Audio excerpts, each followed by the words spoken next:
Hello everyone, সবাইকে অনেক অনেক স্বাগত আমার নতুন আরেকটি ভিডিওতে।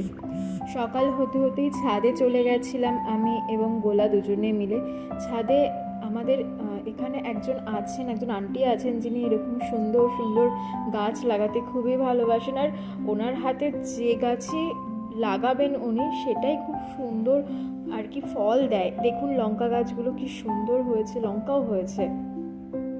আর এই তো সকাল সকাল ছাদ থেকে এসে আমি ব্রেকফাস্ট আর রান্না দুটো একসাথেই বসিয়ে দিয়েছি। আজকে রান্নায় মুগ ডাল দিয়ে লাউ দিয়ে করছি। গোলা আর আমি দুজনে এটাই খাবো। ও যা খায় এখন আমি তাই খাই দুপুরবেলা আর কি।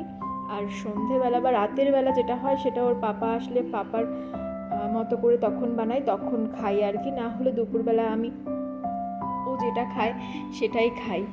এই আপনাদের সাথে কথা বলতে বলতে আমার ব্রেকফাস্টটা বানানোই হয়ে গেল। আগের দিনের ময়দা ছিল একটু, সেটা দিয়ে একটা এগরোলের মতো বানিয়ে নিলাম। একটু শসা আর একটু গাজর দিয়েছি, পেঁয়াজ একদম দিইনি, কারণ আমার সবসময় পেঁয়াজটা খেতে ভালো লাগে না, মুখে কেমন একটা গন্ধ হয়ে যায়। তো সকাল সকাল ব্রেকফাস্টটা বানিয়ে নিলাম।